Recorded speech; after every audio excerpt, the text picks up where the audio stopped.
les maladies inflammatoires chroniques de l'intestin sont très fréquentes et la carence martiale et l'anémie par carence martiale intéressent au moins un malade sur 5, un malade sur 4. Et cette anémie est le plus souvent en relation avec la carence en fer.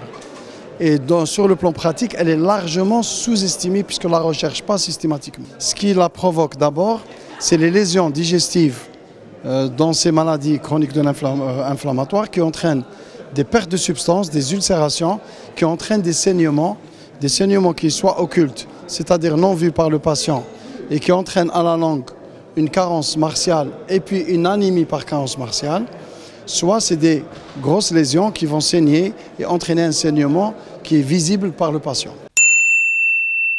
Elle entraîne une altération de la qualité de vie de nos patients et donc il faudra systématiquement la dépister et quand on la retrouve, il faudra la corriger. On peut la dépister d'abord par des tests sanguins qui sont simples en pratique, la formulinimération sanguine et la ferritine. Et en cas de poussée de maladie inflammatoire, on fait ce qu'on appelle le coefficient de saturation. Et quand on la retrouve, on va la corriger.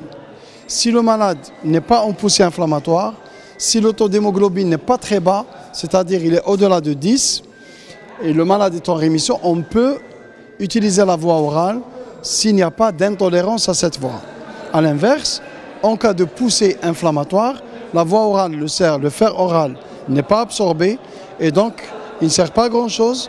On aura les effets secondaires sans avoir son effet bénéfique et donc il faudra utiliser la voie injectable. Les effets secondaires les plus fréquents du fer, c'est les nausées, les vomissements, les douleurs abdominales, le trouble du transit à type de diarrhée ou à type de constipation, qui entraînent très souvent une très mauvaise observance au traitement et les malades vont l'arrêter au bout de quelques jours et donc on ne va pas atteindre l'objectif qui est de corriger le taux d'hémoglobine et restaurer les réserves en fer. Le traitement oral, s'il est bien indiqué, c'est-à-dire en dehors de toute poussée inflammatoire et lorsque le taux d'hémoglobine dépasse 10 et il n'y a pas d'atteinte, le fer oral va faire élever le taux d'hémoglobine, certes doucement, mais de façon graduelle. On fera l'évaluation au bout d'un mois et on va juger. S'il y a échec, on va utiliser la voie parentérale.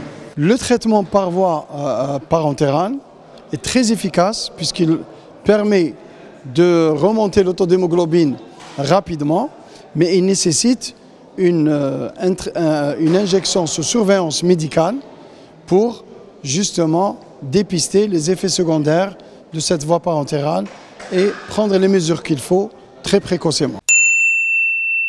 Le meilleur traitement dans tout, c'est la prévention. Et la meilleure prévention, c'est les malades, puisque les maladies inflammatoires chroniques de l'intestin, on les suit en consultation de façon régulière et il faut faire les bilans de façon régulière et dès qu'il y a la moindre anomalie, agir pour corriger le trouble et ne pas attendre que les taux d'hémoglobine baissent trop, parce que sinon on aura beaucoup d'effets délétères. Il faut discuter avec les patients, les éduquer sur l'importance du suivi et l'importance du dépistage de cette carence martiale et puis de l'importance du traitement de cette carence martiale et après traitement, l'importance du suivi de la récidive de ce traitement. Il faut savoir, la meilleure prévention dans les maladies inflammatoires chroniques de l'intestin, c'est le traitement de fond de ces maladies chroniques inflammatoires de l'intestin par les traitements qui sont les immunosuppresseurs et les biothérapies essentiellement.